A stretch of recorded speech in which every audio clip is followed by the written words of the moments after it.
சிறுகடிக்க ஆசை சரியில்லை டுடே எபிசோடில் நம்ம ரோகிணி இருந்துட்டு கல்யாணின்னு சொல்லி நம்ம மனோஜை நல்லா பயன்படுத்தி விட்டுட்டு மயக்கம் போட்டு கீழே விழுந்துடுறாங்க. அதுக்கு அடுத்துதான் மனோஜ் இருந்துட்டு போய் எட்டி பார்க்குறாங்க. ரோகிணி ரோகிணின்னு சொல்லிட்டு கூப்பிடுறாங்க. என்னாச்சு மனோஜ்? எனக்கு நான் நின்றுட்டு தானே பேசிக்கிட்டு இருந்தேன், எப்படி நான் பெட் மேலே வந்து படுத்தேன், எனக்கு ஏதாவது பிரச்சனையா? திடீர்னு மயக்கம் மாதிரி வந்துடுது, என்ன நடக்குதுன்னு எனக்கு ஒன்றும் புரிய மாட்டேங்குது, பேசாமல் நம்ம ஹாஸ்பிட்டலுக்கு போயிடலாமா அப்படின்னு சொல்லிட்டு ரோகிணி வந்து கேட்கவும், அதெல்லாம் ஒன்றும் தேவையில்லை, நீ எதுக்காகவும் பயப்படாத, நான் இருக்கேன்ல, நான் பார்த்துக்கிறேன், போக வேண்டியவங்களாம் போனால் கண்டிப்பாக இந்த வீடு பழையபடிக்க ஆகிடும், உனக்கும் ஒன்றும் ஆகாது அப்படின்னு சொல்லிட்டு மனோஜ் வந்து சொல்லிக்கிட்டு இருக்காங்க.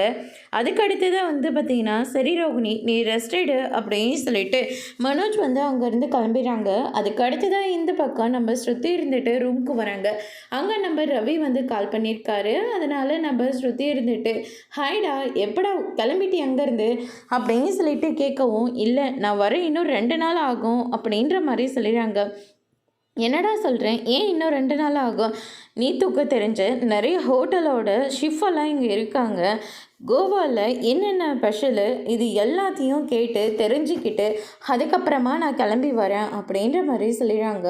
அதுக்கு அடுத்ததாக அது மட்டும் இல்லை, நம்ம நீத்துவோட ரெஸ்டாரண்ட்லேயும் இங்கே கோவாவில் என்னெல்லாம் ஸ்பெஷலோ அது எல்லாமே செய்யணும், அதனால் இதை பார்த்து கற்றுக்கினா மட்டும்தான் நான் அங்கே வந்து செய்ய முடியும் அப்படின்ற மாதிரி சொல்லிடுறாங்க. இங்கே இருந்துக்கிட்டே அமெரிக்காவில் என்ன நடக்குது, என்ன பிஸ்னஸில் அது நல்லா போகுது, என்ன சாப்பாடு அங்கே ஃபேவரெட்டு, இப்படி எல்லா விஷயத்தையும் ஒரே இடத்துல இருந்து தெரிஞ்சுக்கலாம். ஆனால் நீ என்னடனா 2 நாள் ஸ்டே பண்ணி அங்கே என்னெல்லாம் ஸ்பெஷல்னு சொல்லி கற்றுக்கிட்டு வரலான்னு சொல்லிக்கிட்டு இருக்கேன். நீ அங்கேயே இருந்து பொறுமையாக கற்றுக்கிட்டு வா, அதுக்குள்ளே நான் என் ரெஸ்டாரண்ட்டில் கோவாவில் என்னென்ன ஸ்பெஷலோ அது எல்லாத்தையும் இங்கே நான் அனௌன்ஸ்மெண்ட் பண்ணிடுறேன் அப்படின்ற மாதிரி சொல்கிறாங்க. என்ன நீ இதெல்லாம் காப்பி பண்ணிகிட்ருக்க? நான் எங்கே காப்பி பண்ணேன், 2 ஒன்று தான். ஒரு பிஸ்னஸை டெவலப் பண்ணிட்டேன், என்ன வேணாலும் பண்ணலாம் அப்படின்னு சொல்லிட்டு ஸ்ருதி வந்து சொல்லிடுறாங்க. ஏய் என்னடி பண்ணுற அப்படின்னு சொல்லிட்டு ரவி வந்து ரொம்பவே ஷாக் ஆகுறாங்க. அதுக்கு அடுத்து தான் வந்து பார்த்திங்கன்னா, நம்ம மீனா வந்து பூ கட்டிக்கிட்டு இருக்காங்க. முத்து வராரு. முத்து குடிச்சுக்கிட்டு வரதா பார்த்தோன்னே மீனாவும் எதுவுமே பேசாமல் இருக்காங்க. அதுக்கு அடுத்து தான் மீனாவோட பேகை எடுத்து அவங்களுடைய எல்லா திங்ஸையும் எடுத்து வச்சுட்டு, இந்தா கிளம்பு உங்கள் அம்மா வீட்டுக்கு. நான் எதுக்கு எங்கள் அம்மா வீட்டுக்கு போகணும்? அதை நான் குடிச்சிருக்கல, நான் குடிச்சு அவங்க அம்மா வீட்டுக்கு போகிறேன்னு தானே சொன்னேன், நான் இப்போ குடிச்சிருக்கேன், நீ கிளம்பி போ, ஏன்னா நீயா எல்லாம் எடுத்து இங்கேருந்து போகிறதுக்கு ரொம்ப கஷ்டப்படுவேன், அதனால தான் நானே எல்லாத்தையும் பேக் பண்ணிவிட்டு எடுத்துகிட்டு வந்து கொடுக்குறேன், நீ இப்போ கிளம்பு அப்படின்ற மாதிரி சொல்கிறேங்க. நான் எதுக்காக போகணும்? முதல்ல நீங்கள் தெளிவாக இல்லாமல் இருக்கீங்க, தெளிவோடு இருங்க, நான் அதுக்கப்புறம் என்ன விஷயம்னு சொல்கிறேன் அப்படின்ற மாதிரி சொல்லிடுறாங்க. கிறிஷ் மேலே நம்ம எவ்வளோ பாசம் வச்சுருக்கணும், அதையும் மீறி நீ பாசம் வச்சுருக்குன்னு நான் ரொம்ப சந்தோஷப்பட்டேன். ஆனால் உன் மனசில் நான் ஏதோ எனக்கு பிடிக்கணுன்றதுக்காக மட்டும்தான் நீ ஒவ்வொருத்தரையும் நேசிக்கிற மாதிரி நடிச்சிட்ருக்க. உன் நடிப்பை நான் நம்பின வரைக்கும் போதும், உன்னை இதுக்கு மேலே உன்னை நான் முட்டாளாக விரும்பலை, நீயா கிளம்பி போயிடு அப்படின்ற மாதிரி சொல்லிடுறாங்க.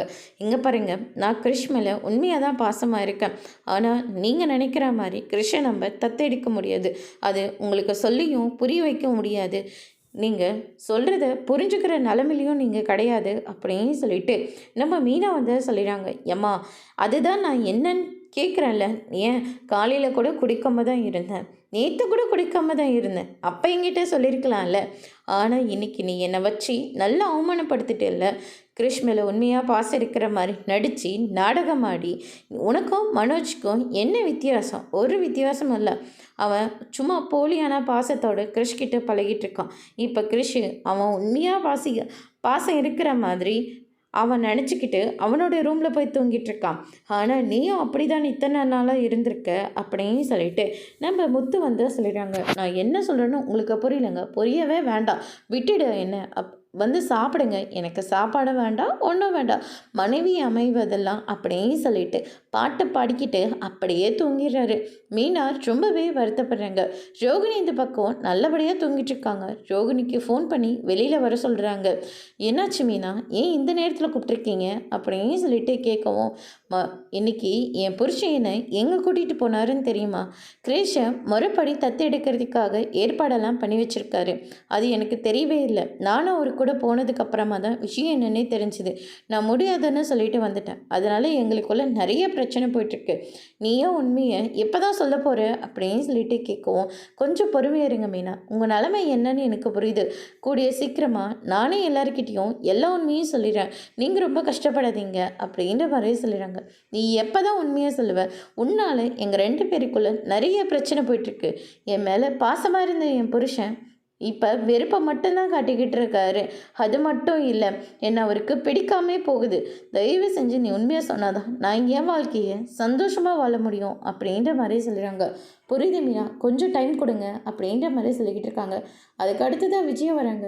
என்ன விஷயம், 2 பேரும் எதுக்காக இங்கே நின்று இந்நேரத்தில் பேசிக்கிட்டு இருக்கீங்க அப்படின்னு சொல்லிட்டு கேட்கவும், யோகினி இருந்துட்டு இப்போ கிரிஷ் எங்களுடைய ரூமில் தூங்குறாங்களா, அவங்க பாட்டி எப்போ வந்து கூட்டிகிட்டு போவாங்கன்னு இவங்ககிட்ட நான் கேட்டுட்டு இருந்தேன். அதுக்கு தான் மீனா வந்து பதில் சொல்லிட்டு இருந்தாங்க அத்தை ஆண்டி அப்படின்ற மாதிரி சொல்லிடுறாங்க. ஆமாம், அவங்க வந்து கூட்டிகிட்டு போனாலையும், அவங்களா கூட்டிகிட்டு போகிறேன்னு சொன்னாலையும், இந்த பூ கட்டுற இருக்கா பாரு, இவ கூட்டிகிட்டு போகவே விடமாட்டா அப்படின்ற மாதிரி விஜயா இருந்துட்டு மீனாவை பிடிச்சி திட்டு விட்டுறாங்க. அதுக்கு அடுத்ததா, சாரி மீனா, ஆமாம் எதுக்கு என்ன அப்படி பார்க்குறீங்க அப்படின்னு சொல்லிட்டு கேட்கவும், புதுசாக பொய் சொல்கிறவங்கள கூட நம்பிடலாம். ஆனால் எந்த நேரத்தில் எப்படி பேசணும், எந்த நேரத்தில் என்னென்ன பொய் சொல்லணும்னு நல்லா தெரிஞ்சு வச்சுருக்கீங்கல்ல. பொய் உங்கள் வாயில் ஈஸியாக வந்துகிட்டு இருக்குல்ல, இதுக்கான பிரச்சனையை நீங்கள் தான் ஃபேஸ் பண்ண போகிறீங்க அப்படின்ற மாதிரி மீனா வந்து சொல்லிடுறாங்க. அதுக்கடுத்து தான், நான் பார்த்துக்கிறேன் மீனா, தயவு செஞ்சு நீங்கள் மட்டும் முத்துக்கிட்ட எந்த ஒரு விஷயத்தையும் சொல்லிடாதீங்க அப்படின்ற மாதிரி ரோகிணி வந்து சொல்லிடுறாங்க. அதுக்கடுத்து தான் மீனா இருந்துட்டு ரொம்பவே கோவப்பட்டு அங்கேருந்து வந்துடுறாங்க. அதுக்கு அடுத்த நாள் வந்து பார்த்திங்கன்னா ரோகிணி வந்து மனோஜை வந்து ட்ராயிங் பண்ணுறாங்க. அம்மா என்னம்மா இது சூப்பராக ட்ராயிங் பண்ணுறீங்க, நீங்களும் வரைஞ்சிங்க, ரொம்ப அழகாக இருக்குமா அப்படின்ற மாதிரி சொல்லிடுறாங்க. சரி சத்தம் போடாத, இந்த ட்ராயிங்கை எடுத்துகிட்டு போய் மனோஜ் கிட்ட கொடுத்து நீ வரைஞ்சதா சொல்லு அப்படின்ற மாதிரி சொல்லிடுறாங்க. இது என்னம்மா, நீங்கள் வரைஞ்சதை எப்படி நான் வரைஞ்சதா சொல்ல முடியும்? நமக்கு ஒரு விஷயம் நடக்கணும்னா நம்ம பொய் சொல்கிறதுல தப்பே இல்லை. அதனால் நான் சொல்கிற மாதிரி கேளு அப்படின்ற மாதிரி சொல்லிடுறாங்க. சரிங்கம்மா அப்படின்னு சொல்லிட்டு நம்ம கிருஷி இருந்துட்டு, அங்கிள் இந்தாங்க அப்படின்னு சொல்லிட்டு பேப்பரை எடுத்துகிட்டு போய் கொடுக்குறாங்க. ஏய் என்னடா என்னவா வரைஞ்சிருக்க, ரொம்பவே சூப்பராக இருக்குடா அப்படின்ற மாதிரி சொல்லிடுறாங்க. இவ்வளோ சின்ன வயசில் இவ்வளோ டேலண்ட்டாக இருக்கே நீ அப்படின்னு சொல்லிட்டு மனோஜ் இருந்துட்டு கிருஷியை வந்து பாராட்டுறாங்க. அதுக்கடுத்ததாக போய் தாத்தா கிட்ட காட்டுப்போ அப்படின்ற மாதிரி சொல்கிறாங்க. அண்ணாமலை கிட்ட போய் காட்டுறாங்க. நீ ரொம்பவே சூப்பராக வரைஞ்சிருக்குடா, நீ இன்னும் பெரிய அளவுக்கு நீ போக பாரு அப்படின்ற மாதிரி சொல்லிடுறாங்க. அதுக்கடுத்து தான் முத்து ஸ்ருதின்னு சொல்லிட்டு எல்லாருமே பார்த்துக்கிட்டு இருக்காங்க. விஜய் வராங்க. என்ன வரைஞ்சிருக்கான், மனோஜோட ஃபோட்டோவை அவன் சூப்பராக வரைஞ்சிருக்கான், என்ன மூக்கு கொனையா கண்ணு கொனையான்னு வரைஞ்சிருக்கான் அப்படின்ற மாதிரி சொல்லிடுறாங்க. அவன் எப்படி இருக்கானோ அப்படி தானே வரைய முடியும் அப்படின்ற மாதிரி ஸ்ருதி ஒரு பக்கம் சொல்லவும், நான் என்ன அப்படியே இருக்கேன், நாங்கள் அப்படி ஒன்றும் சொல்லலை, உங்கள் அம்மா தான் அப்படி சொன்னு சொல்கிறாங்க அப்படின்னு சொல்லிட்டு நம்ம ஸ்ருதி வந்து விஜயாவை மாட்டி விட்டுறாங்க. அதுக்கு அடுத்ததா, சரிடா நீ ஆன்ட்டியை வரைஞ்சி காட்டு அப்படின்ற மாதிரி சொல்லிடுறாங்க. வேணாம் அப்புறமா பேய் மாதிரி வரைஞ்சோம், ஒரிஜினல் ஃபேஸாக தானே வரைகிறான் அப்படின்ற மாதிரி சொன்ன உடனே மொத்த பேரும் வந்து சிரிக்க ஆரம்பிக்கிறாங்க. அத்தோட இன்னைக்கான எபிசோட் முடிச்சிருக்காங்க. இனி சிறுகடிக்க ஆசையில் அடுத்தடுத்து என்னெல்லாம் நடக்க போகுதுன்றதை வெயிட் பண்ணி பார்க்கலாம். தேங்க்யூ.